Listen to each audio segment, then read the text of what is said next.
Yan, ito guys, naubusan na ang ina ng Ferndi.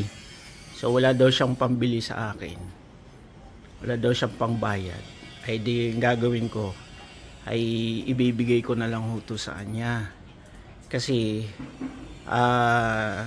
sa totoo lang dito ho gumaling yung kanyang vertigo. So almost 4 months na ngayon na hindi na siya nakakaramdam ng vertigo niya.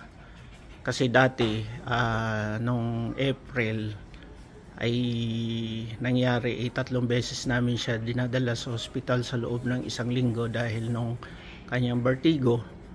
At yun nga, nagta-trigger ng mga kung ano-anong karamdaman sa kanyang katawan. So ngayon nakausap ko siya na ubos na daw to, so wala siya pang bili. So bibigyan ko na lang siya, mas pipiliin kong bibigyan ko siya kaysa yung abala, malaki ang gastos sa gamot, di ba? So ito guys, mura lang naman to. So ito iabot ko sa kanya guys, tingnan nyo.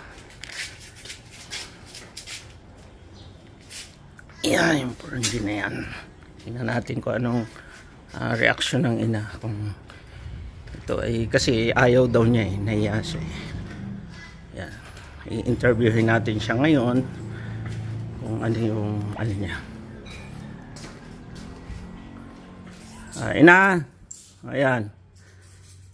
Yan. Yan ina, bigay ko sa inyo. Ay, sus ko po man dinabig. Ay, ang ina nagbibilang ng pera oh, pangbayad daw sa akin. Ay, hindi na, wag niyo na akong bayaran ah. Panay piso. Oh, yan, panay piso daw. Ako, So dahil dito ina, dahil dito diga kayo ho ay mag-4 na buwan na tayo ngayon, di ba? Na hindi kayo na. ang ganito? Wag na yung tanungin. Hindi, ang tunay na presyo ng ganito magkano?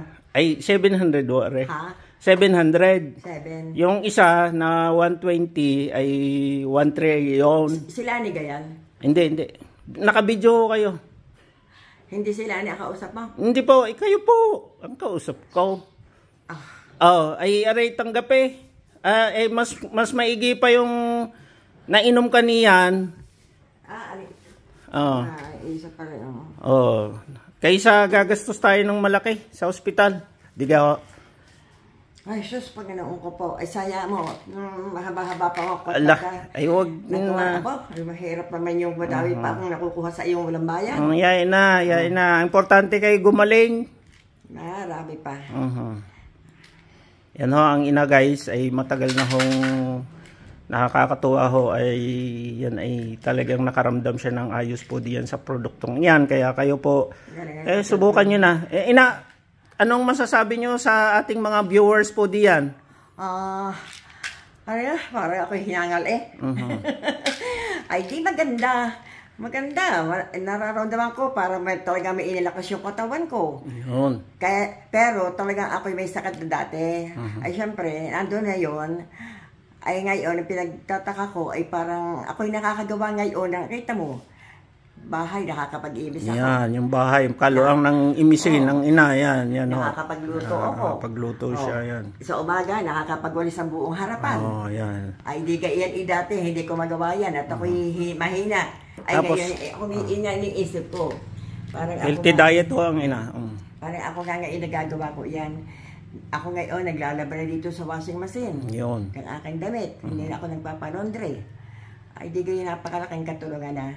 Ay, yun na nga, maaring tulong din ito. Malaking tulong. Ayun. Ay, siya, wag na kayo umiyak. Ay, iyak na naman ako sa inyo eh. Salamat po, ay are. Ay, ako'y lagi nakakainom nito ay libre. At ganito naman. Wala naman nga akong siyempre pambili. Hindi, yan, katulad gayon, wala naman itong bayad. Ay, di. Ay, salamat sa Panginoon. Ay, oo naman. Ay, yan lahat imula sa Kanya. Tayo ay Kanya lang ang mga ay,